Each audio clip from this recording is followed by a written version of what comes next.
بسم اللہ الرحمن الرحیم۔ السلام علیکم دوستو امید ہے آپ سب خیریت سے ہوں گے۔ اللہ آپ سب کو ایسے ہی خوش رکھے۔ دوستو آج ہم جس خاتون کے بارے میں بتانے جا رہے ہیں وہ امریکہ میں رہنے والی ایک غیر شادی شدہ نرس تھیں۔ اس نے کبھی اسلام اور اسلامی تعلیمات کے بارے میں نہ تو جاننے کی کوشش کی تھی اور نہ کسی نے اسے اسلامی تعلیمات کی افاقیت کے بارے میں کچھ بتایا تھا۔ وہ ایک آزاد خیال خاتون تھی۔ ایک اسپتال میں نرس کی خدمات سر انجام دے رہی تھی۔ ڈیوٹی ختم ہونے کے بعد ٹی وی دیکھنے میں اپنا وقت گزار دیتی تھی۔ ایک روز وہ ٹی وی دیکھنے میں مشغول تھی کہ اس کے سامنے ایک ایسا چینل آ گیا جس پر اسلام اور اسلامی تعلیمات کے حوالے سے پروگرام ہو رہا تھا۔ یہ پہلا موقع تھا کہ اس نے اسلامی تعلیمات کے حوالے سے کوئی چینل دیکھا تھا۔ اس نے نہ چاہتے ہوئے بھی تھوڑے وقت کے لیے ہی صحیح اسلامی تعلیمات والے پروگرام کا بقول مشاہدہ کیا، مگر اس پروگرام میں اسے کوئی بات ایسی نہیں لگی جو متاثر کن ہو۔ چنانچہ اس نے اس پروگرام کو ایک غیر ضروری پروگرام قرار دیا۔ اس کا بیان ہے کہ میں نے پہلی بار اسلام کے بارے میں جو کچھ سنا وہ اسی چینل سے سنا۔ چینل میں جو معلومات پیش کی جا رہی تھی وہ میرے لیے مضحکہ خیز تھی۔ دوسری مرتبہ اسلام کے بارے میں سننے کا موقع مجھے اس اسپتال میں ملا جہاں میں بطور نرس کام کرتی تھی۔ واقعہ کچھ یوں ہوا کہ ایک مسلم جوڑا اسپتال میں داخل ہوا۔ ان کے ساتھ ایک عمر رسیدہ بیمار خاتون بھی تھی۔ خاتون کو انہوں نے اسپتال میں داخل کرا دیا۔ وہ بوڑھی مریضہ میری ہی نگرانی میں تھی۔ دونوں میاں بیوی مریضہ کی حالت سے بہت گھبرائے ہوئے تھے۔ شوہر نے بیوی کو مریضہ خاتون کے پاس ایک کرسی پر بیٹھا دیا۔ بیمار خاتون شوہر کی ماں اور بیوی کی ساس تھی۔ میں نے اپنی نگرانی کے دوران دیکھا کہ بیوی بار بار مریضہ کی کیفیت پر افسوس کا اظہار کرتی۔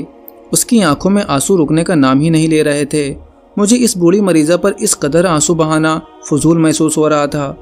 میں اس بارے میں اس سے کچھ نہیں پوچھنا چاہتی تھی، مگر پوچھ ہی بیٹھی۔ میں نے اس عورت سے کہا کہ آخر کیا وجہ ہے کہ تم اس بوڑھی مریضہ پر اس قدر آنسو بہا رہی ہو؟ یہ تو عمر رسیدہ ہے۔ عمر رسیدہ لوگ بیمار پڑ ہی جاتے ہیں، اس قدر آنسو بہانے کی وجہ کیا ہے؟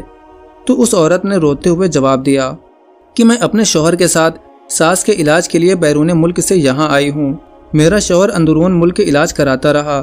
جب وہاں مناسب علاج نہ ہو سکا تو ڈاکٹروں کے مشورے کے مطابق ہم مریض کو لے کر علاج مہلت کے لیے یہاں آ گئے تاکہ یہاں مناسب علاج ہو سکے۔ دوران گفتگو عورت اپنی ساس کے صحت یافتگی کے لیے بار بار دعائیں کرتی تھی۔ میں چند لمحے کے لیے کسی سوچ میں کھو گئی۔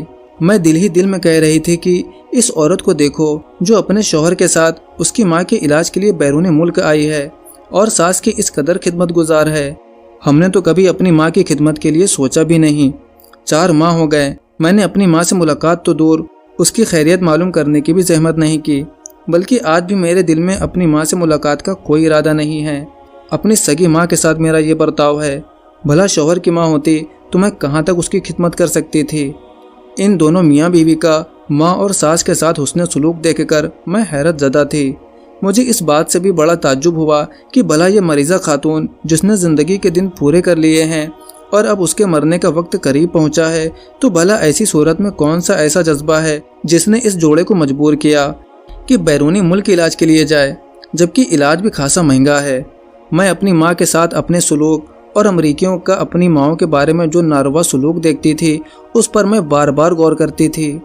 حتیٰ کہ بوڑھی مریضہ کی اس قدر خدمت ہوتے دیکھ کر مجھے رشک آنے لگا کہ اے کاش اس بوڑھی خاتون کی جگہ میں خود مریضہ ہوتی۔ اے کاش میرے بارے میں بھی میرے عزیزوں، اقارب، میرے رشتہ دار اس قدر فکر مند ہوتے۔ مجھے حیرانگی ہو رہی تھی کہ جب سے میاں بیوی نے اپنے مریض کو اسپتال میں داخل کیا تھا اس دن سے انہیں اپنے ملک سے بار بار ٹیلی فون آ رہے تھے۔ کوئی ان سے مریض کی حالت پوچھتا، کوئی اپنی ہمدردی جتاتا تو کوئی اپنی خدمت پیش کرنے کی یقین دہانی کراتا۔ ایک روز میں ہال میں داخل ہوئی تو دیکھا کہ وہ خاتون تنہا بیٹھی ہے۔ میں نے اس سے اپنے ذہن میں ابھرتے ہوئے سوالات کے بارے میں پوچھنا چاہا۔ اس نے میری باتیں سننے کے بعد اسلام کے حوالے سے بہت ساری مفید باتیں بتلائیں اور اسلامی تعلیمات میں والدین کے حقوق اور احترام کی اہمیت پر روشنی ڈالی۔ میں نے حقوق الوالدین کے بارے میں اسلام کی پاکیزہ تعلیمات سنی تو میرے کان کھڑے ہو گئے۔ میں اپنے آپ کو کوس رہی تھی کہ میں کس قدر بدنصیب ہوں کہ آج تک مذہب اسلام کے تسکین بخش روحانیت بھری تعلیمات سے کوسوں دور رہی۔ والدین کے حقوق سے متعلق کس قدر صاف ستھری اور دل کو لگنے والی اسلامی تعلیمات ہیں۔ یہ پہلا موقع تھا کہ میرے اندر اسلام کی محبت کا جذبہ بیدار ہوا۔ ان دونوں میاں بیوی نے مریض کی خدمت میں کوئی کسر نہیں چھوڑی۔ بیٹا اور بہو دونوں رات بھر اس کی خدمت میں لگے رہتے۔ جب بھی مریض کی حالت بہتر لگتی تو ان کے چہرے خوشی سے دمک اٹھتے، لیکن ایک دن اچانک مریضہ اللہ کو پیاری ہو گئی تو انہوں نے رونا شروع کر دیا۔ دونوں کی آنکھوں سے آنسوؤں کی برسات ہونے لگی اور یوں دونوں پھوٹ پھوٹ کر روئیں جیسے بچے بلک بلک کر روتے ہیں۔ اس واقعے کے بعد میرا اپنا حال یہ ہو گیا کہ اسلام اور اسلامی تعلیمات کے بارے میں میرا نظریہ یکسر بدل گیا۔ اسلام کے بارے میں معلومات حاصل کرنے کی کوشش میں لگ گئی۔ میں اپنے نمائندے کو ایک اسلامی مرکز میں بھیج کر حقوق الوالدین کے موضوع پر کتابیں منگوائی اور مطالعہ شروع کر دیا۔ جو میرا مطالعہ وسیع ہوتا چلا گیا، میں اسلام کی طرف بڑھتی چلی گئی۔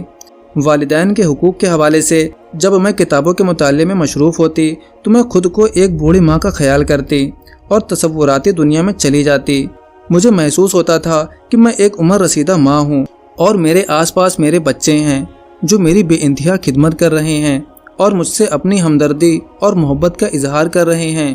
اسلام میں ماں باپ کے حقوق کی تعلیمات پڑھ کر ہی مجھے اسلام سے شدید محبت ہو گئی۔ چنانچہ میں نے قبول اسلام کا اعلان کر دیا۔ میں نے اسلام کی روح پرور تعلیمات اور اس کے پاکیزہ اسباق کو پڑھے بغیر صرف والدین کے حقوق کے حوالے سے معلومات حاصل کر کے ہی اسلام کی قبولیت کا اعلان کر دیا۔ حقوق الوالدین کے علاوہ میں نے اسلام کی دوسری تعلیمات کا مطالعہ نہیں کیا تھا۔ الحمدللہ آج میں اللہ کے فضل سے ایک مسلمان خاتون ہوں۔ اللہ کے فضل و کرم سے میں نے ایک انتہائی شریف النفس اور صالح مسلمان سے شادی بھی کر لی ہے اور اس سے میری اولاد بھی ہوئی ہے۔ میں برابر ان کی ہدایت اور توفیق کی دعائیں کرتی ہوں۔ سبحان اللہ۔ پیارے دوستو، دین اسلام میں والدین کے ساتھ حسن سلوک کی شدید تاکید کی گئی ہے اور ان سے برا سلوک کرنے سے منع کیا گیا ہے۔ اولاد پر والدین کا حق اتنا بڑا ہے کہ اللہ تعالیٰ نے اپنے حق کے ساتھ والدین کے حق بیان فرمائے ہیں، یعنی مخلوق خدا میں حق والدین کو باقی تمام حقوق پر ترجیح دی ہے۔ اسی طرح نبی کریم صلی اللہ علیہ وسلم نے بھی والدین کی نافرمانی کرنے، انہیں اذیت اور تکلیف پہنچانے کو کبیرہ گناہ قرار دیا ہے۔ والدین سے بدسلوکی کرنے والے بدنصیبوں کو رحمت الہی اور جنت سے محروم قرار دیا ہے۔ اللہ تعالیٰ مسلمانوں کو دین اسلام کی تعلیمات کو سمجھنے اور ان پر عمل کرنے کی توفیق عطا فرمائے۔ آمین۔